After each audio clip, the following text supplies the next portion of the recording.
president's first speech, and I think that was the most telling speech that he's given all through. He says that apparently these kids are criminals, treasonous criminals. Correct. There's a saying that when you want to, when a hyena wants to eat its young, first it accuses them of smelling like goats. And they assume that since we've already won the elections, we run a country of stupid cowards and idiots, and let us just do whatever we want to do. What they forgot is that the same constitution, which they purport to be the one that is guiding them to work, and which I believe a lot of these legislators have not read it. I'm eternally grateful for Gen Zs for seeing through and protecting our sovereignty. Okay.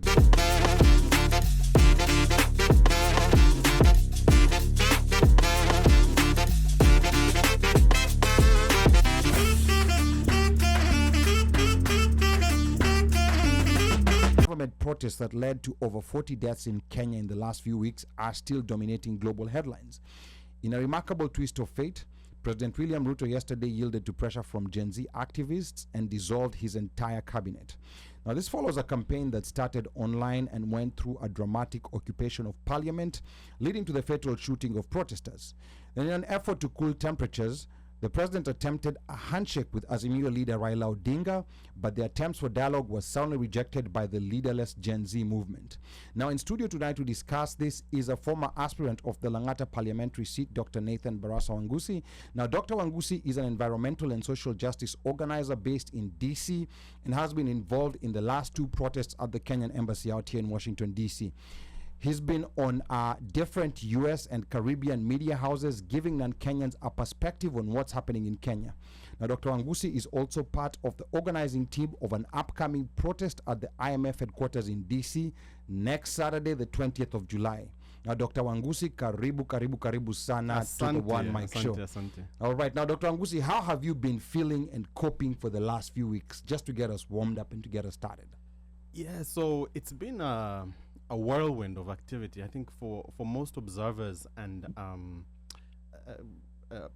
political pundits, the events that have gone on in Kenya have been not just unique, but have changed significantly over the last couple of weeks, right? So it started obviously with a couple of months ago with the rumors about a finance bill that was going to be very contentious. It was in the media. It was in the social squares on social media, and then a finance bill was passed. It went through the first sets of readings, and just like that, a whole generation poured into the streets of Kenya to protest this bill. Okay.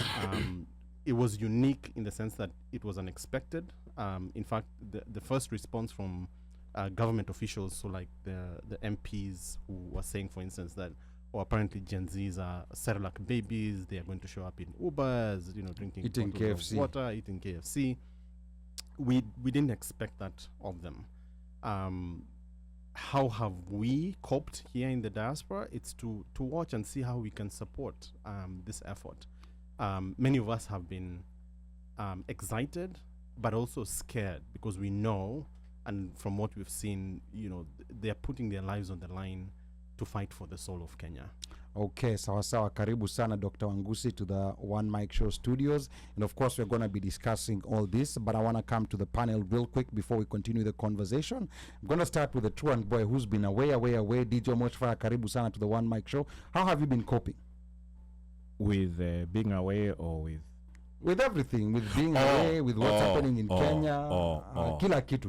Sungalisema hivyo. Yani yake Mungu, you guys. Do you tumia ngeli ya kivi? Okay, sorry. So, yeah, it's been, if I think back to the times that we grew up in, or should I say that I grew up in, and the president who was sitting, and what happened to people who protest, it's scary. But these Gen Zers do not give a flying flip. They don't care, and then they don't have a measuring stick. It's like they don't have anything to measure with. You can't tell them sijui kuna Nyati house, sijui kuna Nyayo house, sijui utafinywa, sijui wapi, sijui nini, nothing. And they've gotten to the point where they feel zero. And that saying of punda imechoka, wamechoka. And looking on from the outside, I'm like, wow, hawa watu wamechoka. And honestly, I think if we were in Kenya, we probably would be on the streets with them. And it's true, they're not restrained by the same fears that our parents and our but what we saw it. You know, we saw it. You saw the government machinery come into play the minute that you were dissident. And even in school, if you remember, whenever you had a riot in school, if something happened in Shule, the guys who led the riot or who were supposedly the ringleaders, they snapped on those people, they jumped on them, and that was it. But you know what has happened is Gen Zs are using a very different mode or model of protest, which I think the government is failing to respond effectively to. So our security institutions are designed to pursue ringleaders. Right? Someone you can find and someone touch. you can find, someone you can find and touch, and they're not there to be found and that was their first response, right? So immediately this protest spilled into the streets. The president's first speech, and I think that was the most telling speech that he's given all through.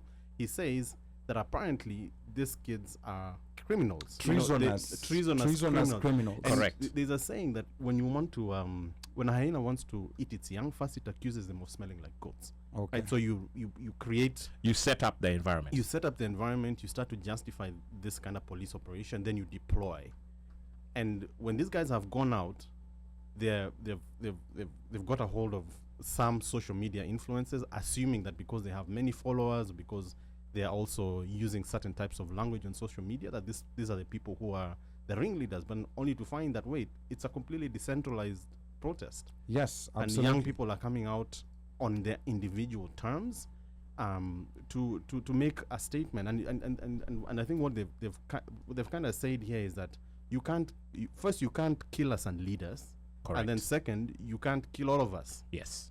You can't completely, wipe out the whole generation. They are the majority. They're the majority, right? Yeah. Yes, and of course we're definitely going to get back to that. I'm going to come to Mika shortly, but before I get to Mika, I already see comments are coming down here, thick and fast, all the way from San Antonio, Texas, and from Dallas, Texas. I see Washeke here is saying there has been a political awakening in Kenya, and this is an enlightened awakening. We have Kenyans all over, even in Mashinani, quoting the Constitution in its entirety. Now, Slave from Dallas says, I love the revolution. Also, it's sad that there are people who are being kidnapped and some being tortured to death. This is not acceptable. We have to keep applying pressure till they get it right. And then Washeke comes back again and says, we can't sell them lies or fears anymore. And since we bequeathed them hopelessness, poverty, and unemployment, they have nothing to lose. Mika Och, talk to us. Tell us what's going on from your side and how you've been coping with all these things happening in Kenya. Mika. Hey, anguka nayo. That is what I've been doing. Anguka nayo. But then, for me, one thing I'm seeing and one thing I'm liking is that there is a separation of politics, how it was known and how it used to be. And we've had so many times people saying that Wakenya ni waoga, Wakenya hawezi toa fujo kama countries zingine. Na countries zingine like kama Arab Spring, how it was like Wakenya hawezi fanya vitu kazi. So we've had people comparing Kenya, saying Kenyans and cowards and everything. But then what we realize is that we didn't have to do all that.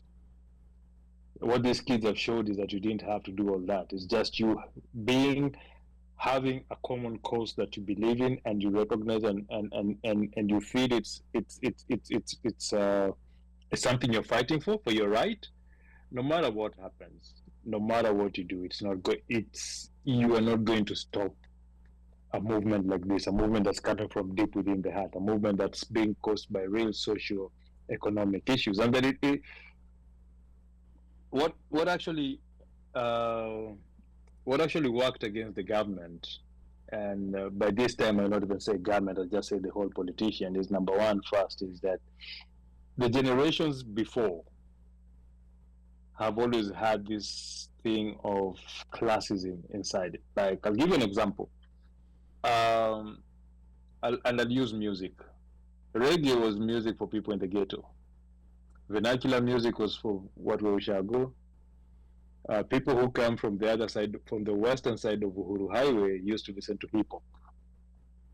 And then jazz was for the classiest and mainly. So there was, and you could see it even to a point whereby when Kenyan music came into the scene, once the haves decided it was uncool, it was quite easily for it to go away, and that's why other music came in and took, because it was cool to listen to that music. It was well and understandable. Now, if you look at this generation of these kids, akwana toka Runda, akwana toka Kayole, wote sikiza Abanton.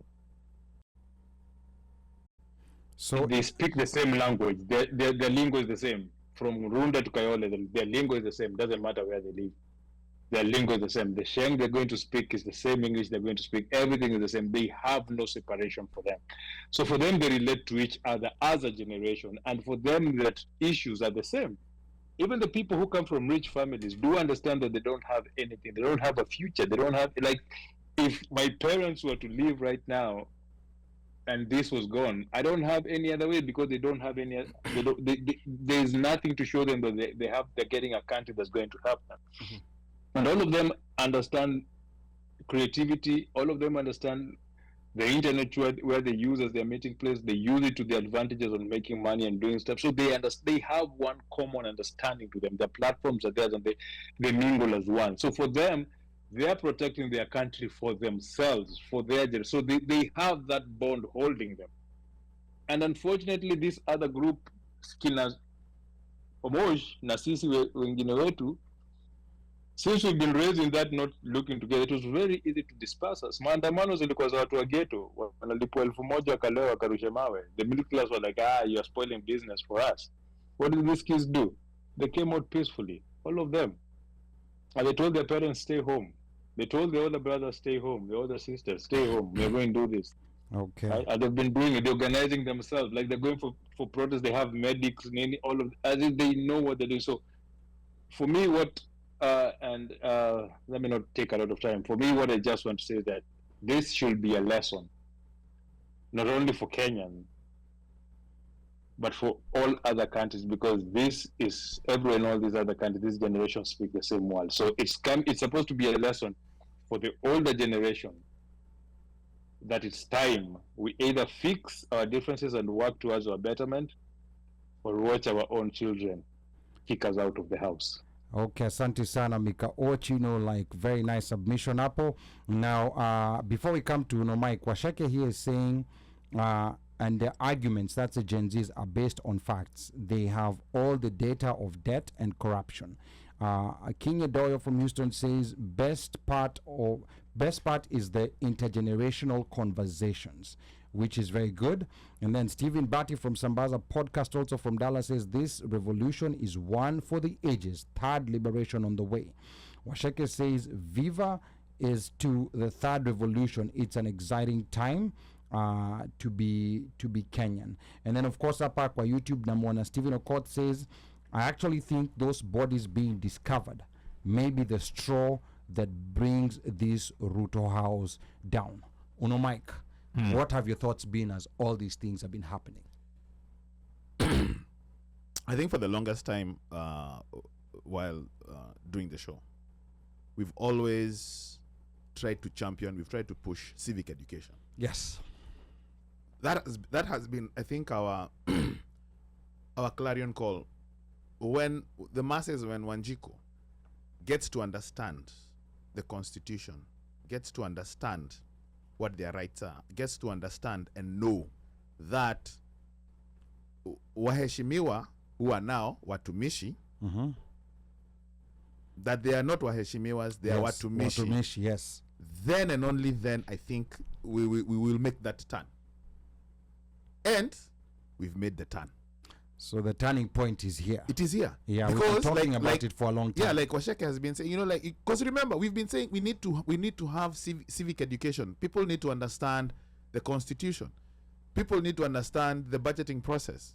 We talk about it even when we're addressing about the very fast, well, not the very fast, but the last, not the 2023-2024 finance bill. And the introduction of the taxes. We're like, okay, yes, what is the budgeting process? Housing levy. Yeah. So how do you go about it? And Jimmy Wanjigi, again, he was going out and educating people on the process.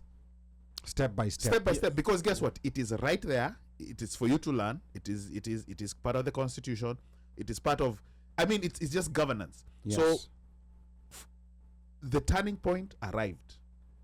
As Washeka is saying, when you're in the Twitter spaces or when you're talking to people, people are now understanding what the constitution is. Chapter 6, Yes. recall, IEBC, the constituting the IEBC.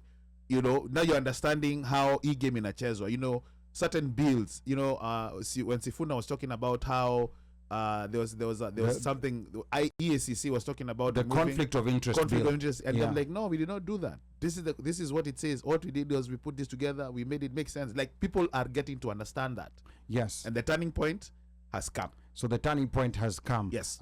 Quickly before we go back to our guest, Dr. Wangusi, King Edoyo here is saying, Dito Mika, they challenge outdated societal structures for sure. Now, Dr. Wangusi, I go back to you, and just to get a brief sense of what has now culminated in the dissolution of the cabinet and the resignation of the Inspector General of Police.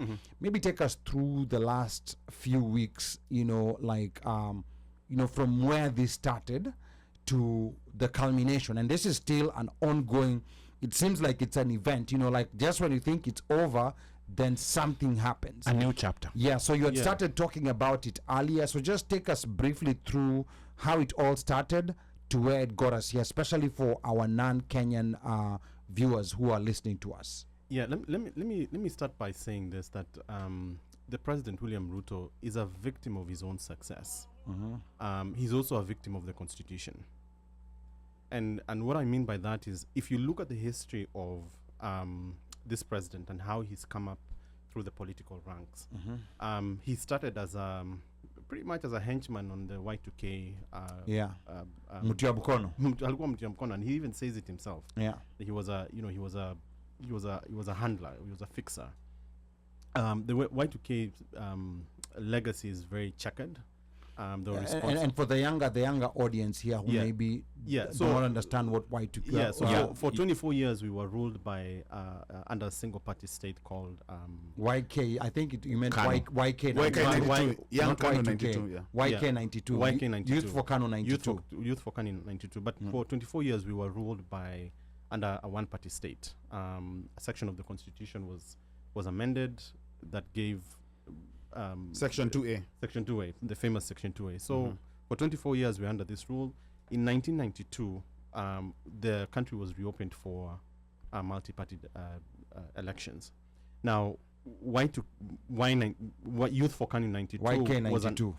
Youth for Kano 92 was an outfit that was formed by the ruling party at the time to get the young people out to vote and to be involved in the political process. What it quickly became was a militant wing of the ruling party that was sent actually after political dissidents or opposition. So they organized not just raids but also attacks on other political entities. And this guy came through the ranks as a fixer in that outfit. Fast forward to 2007, he's caught up in what nearly became a civil war in Kenya. And you know, accounts of this are highly varied, but we know that he ended up at the ICC for his role in fomenting what was alleged ethnic cleansing in Kenya. And then he survived that, ended up in government, and then there's been scandal after scandal. One in particular that was very personal for me was the Langata Road Primary School protest. There was a protest called Occupy Playground, where apparently he was trying to get, they say it's a powerful government official, but he's the owner of this hotel, which was trying to annex a school playground, and kids protested.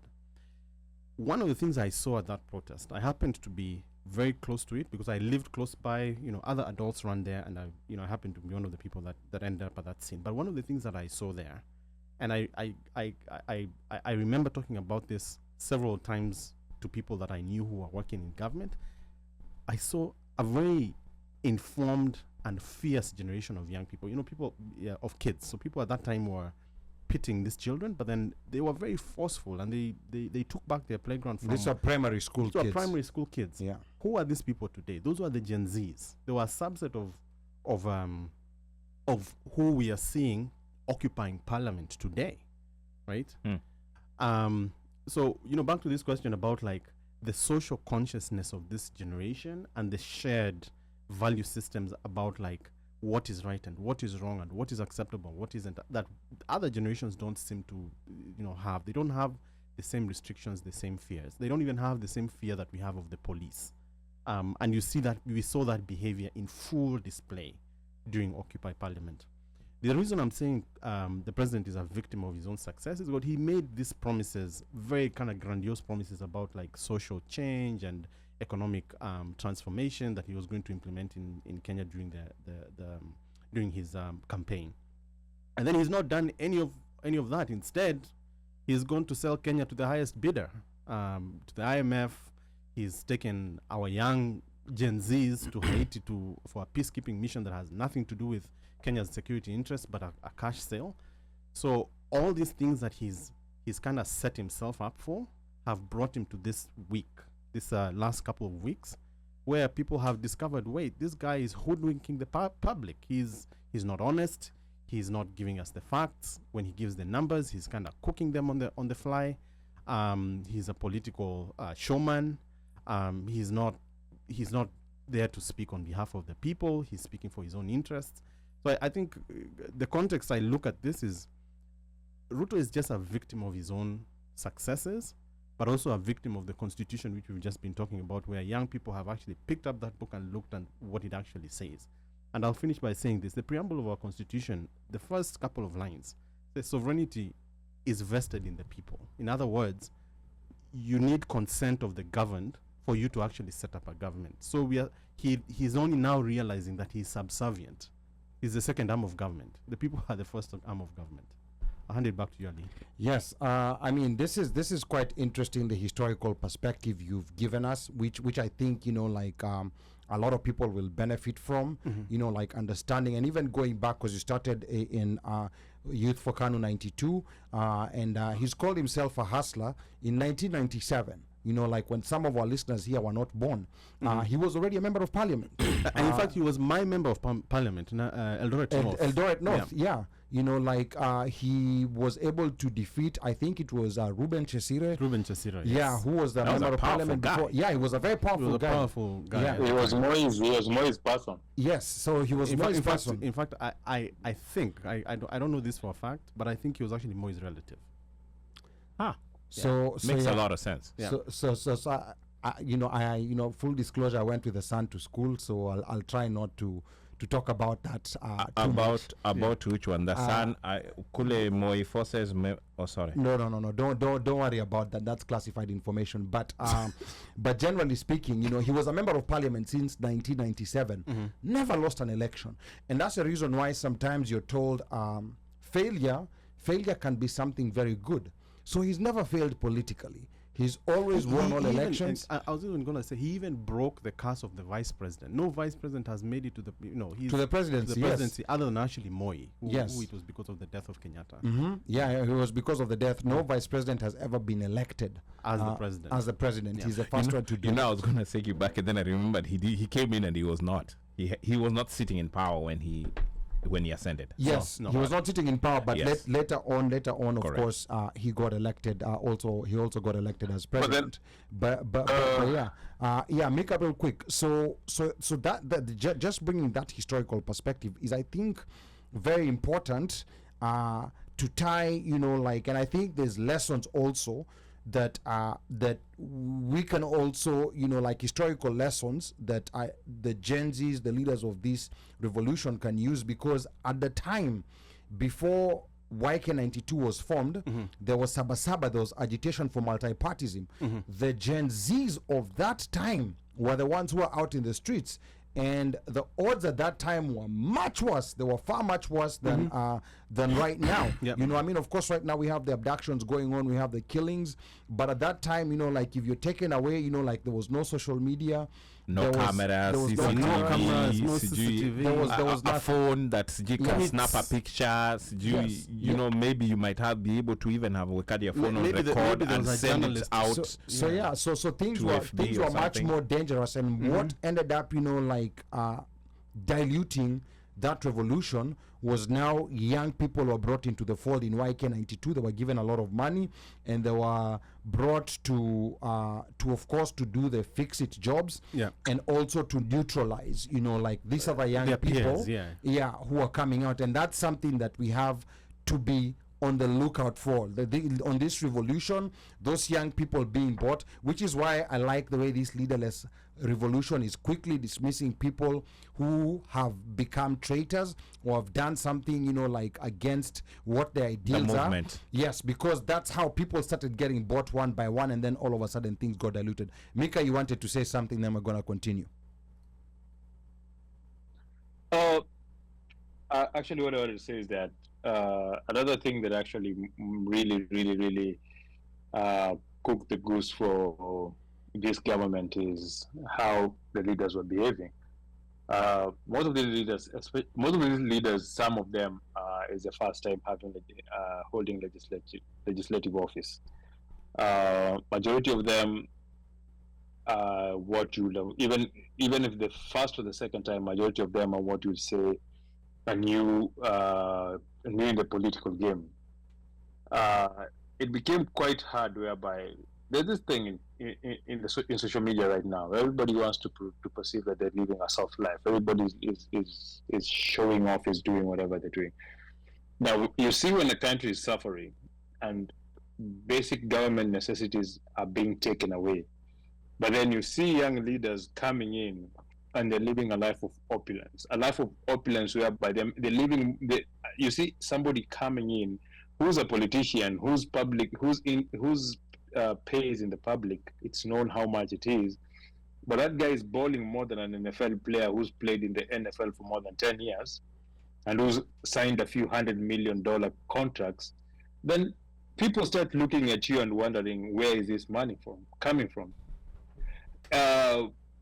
You see a politician showing off 6 cars, a G-Wagon, a Range Rover, Rolls-Royce Phantom. Others have bought choppers that a politician always flies from. There's one who flies from Eldoret to Nairobi to come to Parliament and goes every back day, yes, with a personal chopper, right? And then people are looking at this and they're wondering, you're telling us there's no jobs to hire us. There's no money to hire us. There's no university fee to be paid. There is no healthcare fees to be paid. Linda Mama is being taken out of it. Then you want to tax us more. You want to tax even our little income that we're making in our own different out of the way process of doing it. So it makes it easy. We can say that he failed from his successes, but also he failed from his arrogance. When you have a bunch of thieves around you and you don't put them in check because you're benefiting, let's not try to pretend like he's not benefiting from all the looting that is happening. Then we have your daughter walking around and lecturing other Kenyans like she is their prefect or their firstborn. You have your wives bringing washed out pastors from America and walking around in the world like they're supposed to be saving people from their own pockets. It is going to bring a problem, and then all you and the deputy seem to do is like you're fighting for who's gonna steal the bigger cake. It is gonna bring a problem. So I will say, yes, they won the elections, and they assume that since we've already won the elections, we run a country of stupid cowards and idiots, and let us just do whatever we want to do. What they forgot is that the same constitution, which they purport to be the one that is guiding them to work, and which I believe a lot of these legislators have not read it. They do not understand even what this constitution says, is the one that is putting them in check right now. And that is why you see every day they're trying to gaslight and talk to the protesters and tell them, oh, go back, let's have dialogue, let's do this. No, it's not time for dialogue. You had 2 years to show what you can do. You're not showing it. it was simple. They were told not to vote. If they would have not voted for that finance bill, we would not have been here. But their arrogance is what brought us here. Okay, asante sana Mika for that submissions. The arrogance is what brought us here. Couple of comments here real quick before we get back to this conversation. I see Stephen Bati here, Sambaza Podcast, asking, did you guys watch or listen to Spice FM this morning with guest Albino Ayuel Abong, special envoy from Sudan? The conversation was interesting. That very interesting. That guy broke it down. Yeah, as he talked about the Gen Z movement being hijacked, but this dude gave like 7 to 8 African examples of African countries who had a leaderless movement that was taken over. It was a nice conversation. So I personally didn't watch it, but I will make sure I go watch it. And then I see Esther Mulusa here from North Carolina says, I am so of Gen Z. It makes me proud to be Kenyan. Finally, there is a genuine call to action for social and economic justice. And then we have Adhiambo Dak from right here in Maryland says, Gen Z have summoned the GHC subject to be GH and mandatory civics. Going forward, schools have to teach the civics, constitution, critical thinking, finance, integrity, and human rights as separate subjects. So proud and thankful for them and their stance on principles. And then Adhiambo Father says, Luther must go. That rhymes with someone I know. Dorian Florence here says, power belongs to the people. Slay says, power to the people. We have Evans Marube says, Ruto playing Moi's playbook in wrong times when we relied on telephone booths and KBC for news. And then and Evans, you're going to tell us about telephone booths for news. You up or Mili Nipita? But I'd like to know more about it. Now, Kenya Doyo says, kuongeza, the president's questionable personality, Gen Zs have also been able to unpack the entanglements of colonial remnants, recognizing the system itself as the trap. Not yet Uhuru, inabidi tusaidiane and see what indigenous wisdom we can draw from. Then Stephen JJ from Dallas pia anasema hiyo ya won the elections niko kwa fence hiyo wafungue sava. And then Washeke says yep, and shedding the chains of religion which works to maintain the status quo in order to stay relevant. Esther Mulusa says the Gen Silent and baby boomers were affected by the colonial trauma. Gen X were brainwashed by the Kenyatta and Nyayo era dictatorship. Gen Z and millennials have no hangovers of absolute dictatorship. Their world is a global village, and they don't subscribe to intimidation and manipulation. They don't trust authority. The internet has broadened their minds. That's Esther Mulusa all the way from North Carolina. And then hapa Stephen JJ anasema sikio mkio mtata, the election is at the constituency. Hiyo bomas bure kabisa. And then Esther Mulusa is telling us, I am in Shimalavandu, Kakamega right now. Right. So not in North Carolina, but in Shimalavandu, Kakamega. So asante sana hapo Esther Mulusa. Yes, one thing on, sure. On a dark statement comment. Do you know the funny thing is that these Gen Zs are kusoma civics, here GHC. Yes, that's the most interesting thing that I think, Mika, we're going to talk about a bit later. They're all self-taught. That was taken away. It was taken away. There's something called social studies. I don't know whether that's where civics is taught. Kwani ile kitabu ya James Osogo ilienda? So GHC litolewa. You know, the number of subjects were reduced, but I think that's something that we're going to talk about. There's no civic education in Kenya right now in whatsoever way. So the way as we were taught about civic education, who's your local MP, or who's your local... no, they don't learn that. But now they never learned that. But now you see what we were taught, who's your local MP, who's your local provincial commissioner. That is not civic education, and I think that's what we were taught. That's conditioning. That's what we were taught. We knew how but at least we knew the arms of government. We knew the arms of government, how government was. We knew there was a legislature. We knew there was the legislature. Judiciary. What is the other one? Legislature, judiciary, and executive. Judiciary, yeah. But I remember. At least we had that. We were taught that hierarchy. We knew this is the hierarchy of government, how it is. Now I remember. We are already self-taught. I remember we were being taught the provincial commissioner of Nairobi is Fred Waiganjo, that I remember, and the provincial commissioner for Rift Valley was Yusuf Haji at that particular time. And these are people like Yusuf Haji, they went on to become powerful politicians. But I want to remind the listeners that you're tuned into the One Mic Show. Now, I'm your host and producer, Ali Badawi, aka Mjukua Masai. And in studio, we have DC-based environmental and social justice organizer, Dr. Nathan Wangusi. Now, Dr. Wangusi is a former parliamentary aspirant, Langata constituency, and is part of a team that's organizing another protest next Saturday, the 20th of July, at the IMF Global Headquarters in DC. He's also been doing media rounds on non-Kenyan media, talking about the ongoing Gen Z revolution in Kenya. We'll shortly be talking about what President Ruto must do in the next few weeks for his presidency to survive. So stay tuned for that. Our lines are open. Number to call, 202-683-4570. Press star 5 to speak. So feel free to call in. Again, the number is 202-683-4570. Press star 5 to speak. We're going to be looking at the phone lines shortly, so feel free to call in if you have like a comment, anything you want to say, or a question to Dr. Wangusi, or a question to anyone in studio. But before we continue, Dr. Wangusi, please give us some details of the upcoming protest at IMF HQ2 in DC, which is going to be on the 20th of Saturday, the 20th of July, which is next week Saturday. So talk to us a little bit about that before we continue. Okay, so one of the main stakeholders in the finance bill, in fact, I'm surprised that this finance bill was not called the IMF bill. The main stakeholder in that finance bill is the IMF, because they are the ones who have pushed this so-called structural adjustment programs to the Kenya government, so that they either qualify for new financing rounds, or so that they can meet their debt obligations, or so that they can conform to the global financial architecture. Kenyans have been asking questions varying from what is the IMF. It's the International Monetary Fund. It's just basically a big bank that issues concessionary and other types of loans to governments to do development work. And if you think of your own finances, the global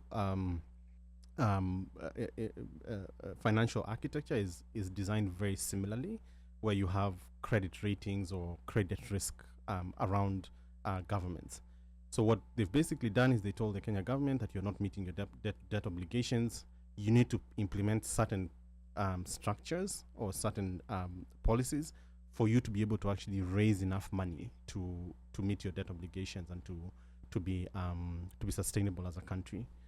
What the Ruto regime then did is that they took those instructions and went and generated this finance bill that is egregious in every way, taxing everything from consumer goods like bread to healthcare services, which is a bit unusual, like cancer treatments, life-saving cancer treatments, to sanitary towels and sanitary pads, the kind of commodities that Kenyans use on a day-to-day basis. The most egregious for me, and this is fundamental to our sovereignty as a people, were the taxes on land. Because then what you're doing is you're essentially putting the Kenyan land markets on the global, for the highest bidder. That meant Correct. I could literally lose my ancestral home. And if you know Kenya, people may have large parcels of land, or they might have parcels of land that they own, but they are not using them for productive use. Land does not have to be used for productive use. Some of it is culturally owned, some of it is It's for generations. land. And For all generations, that, a place for us to go back to. And Yes. back to this question about what is important for the diaspora. There is nobody you meet in the Kenyan diaspora, and we are in the millions. By last check, we were almost 3 or 4 million Kenyans in the diaspora. No one you meet who says they are not planning to go home, either to retire or once they've kind of finished their Ali has been rounds. going for a while. Yeah. Yeah. So this kind of programming of our finance bill by an international organization on the invitation of the president. This was not something that just happened. That doesn't happen unless someone endorses it at a very high level. There was an axis between the IMF and the president's administration to say, hey, we are going to do this to Kenyans. And the natural, sorry. No, go ahead. Go finish, ahead. finish. So Finish your thought. our natural response to that, or this kind of punitive taxes, is to resist, and that's what Kenyans, particularly from the Gen Z, who are mostly affected by these taxes, did. But here's a quick question. Here's a quick question, like that I think some people want to understand. Yeah. What's in it for the president or for the ruling administration if they accept these punitive conditions from the IMF? What's in it for them personally, to the point where they had to push it, like regardless of whether people in public participation say this or that? What's actually in it for them? Yeah, and we've been talking about this sort of from a different perspective. Yeah. What is called budgeted corruption. Okay, right? And explain that. You have certain line items in a budget, and a budget it's very similar to what you do when you budget at the beginning of the month for your groceries, food, etc. They have certain budget lines in the finance bill, in the now defunct finance bill, allocating money to like unconstitutional offices, allocating money to dark funds that government should use. Undisclosed expenses that they don't want to be. Yeah, that they don't want us to know what this money is actually being used for, and then allocations that go to government departments, and then in conjunction with other legislation like what we were talking about regarding the conflict of interest bill, that these government officials can then bid for work from either government departments, state agencies, or ministries to actually siphon that money out of government, because there's the number of ways in which you can steal from government these days has reduced. One of the other things that I wanted just to quickly point out before you continue was something that was kind of said widely in the media about money not going to the right places when it's being collected. We have what is called the consolidated fund. This is basically the government's bank account. So all this money is supposed to go to one place, but then in the Kenyan government, not just at the local and or the national level, government departments have several bank account collection accounts that don't have the same level of scrutiny from the relevant government agencies. So what is in it for them? It's budgeted corruption. So is the money that comes from the IMF, and I'm going to a very basic level, so that people understand, the loans that IMF gives us, is that the money that goes towards this so-called budgeted corruption? Because I think there are people who are questioning, why are you blaming the IMF? Does the IMF give loans to Kenya and stipulate that this money is for XYZ, or is it an open loan? Just like when you go to a bank, you can either get a car loan where you specifically have to purchase a vehicle and the bank will make sure, or a home loan, or you can just get a personal loan where they just give you cash and you can go gamble in a casino. It's not for discretionary spending. That's the development finance is never for discretionary spending. The kind of I'm going to just take this money and use it to do what I want. But does the IMF has a way of enforcing? It does. It does, and I'll tell you why. So the structural adjustment programs are supposed to give guidelines on what they expect the government to do. Right? They're going to just loosely say, and on top of that, they also have leverage, political leverage to actually make governments use this money responsibly. But then they don't do that. Instead, they just say, hey, it's some of the money is going to go into like anti-corruption, but then there's no follow-up from the powers that be to make sure that this money is not then being budgeted for corruption. Okay. So when the finance bill was written, they didn't criticize it, right?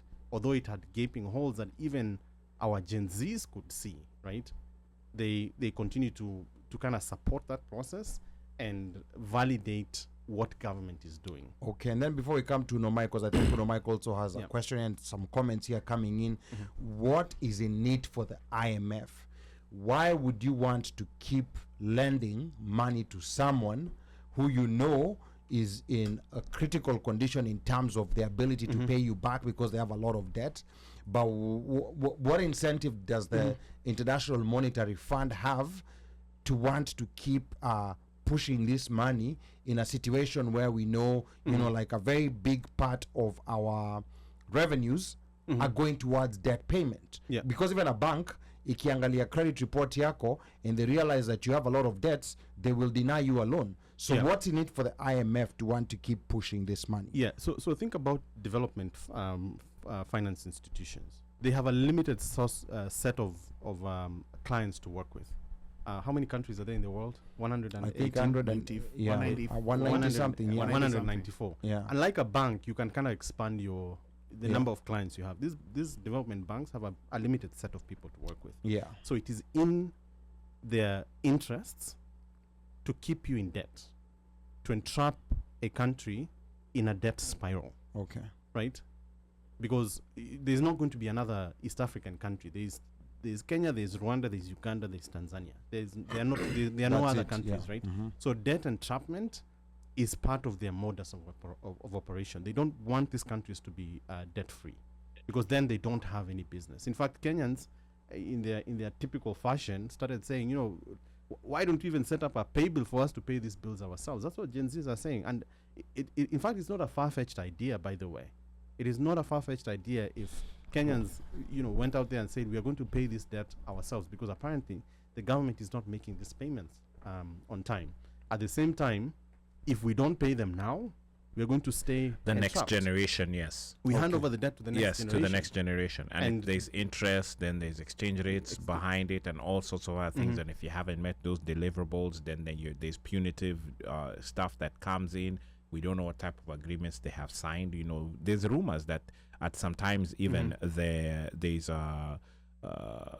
key installments or amenities that are being signed over without you realizing that they're being signed over. Maybe it's concessions for a port. There's been all sorts of different rumors that are tied It's not to rumors, this. Mosh, it's true. They come for minerals and infrastructure that you control. We all know that they want Manda Bay. That is not a secret. The US. They want it, and they want it very bad. And those are some of the things that they will use to negotiate. Yeah.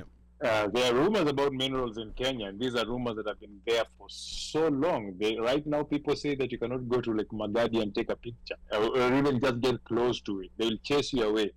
So people are wondering, That is true, actually. Is salt that protected that you can't even take a picture, and it's one of the most beautiful places. Yep, that's where I was born. That's where I was born. Mjukuu wa Masai. That's where I was born, Magadi. Yeah, let me just tie in with what you're saying with respect to how these loans are used to leverage national resources, right? So our country has both mineral resources.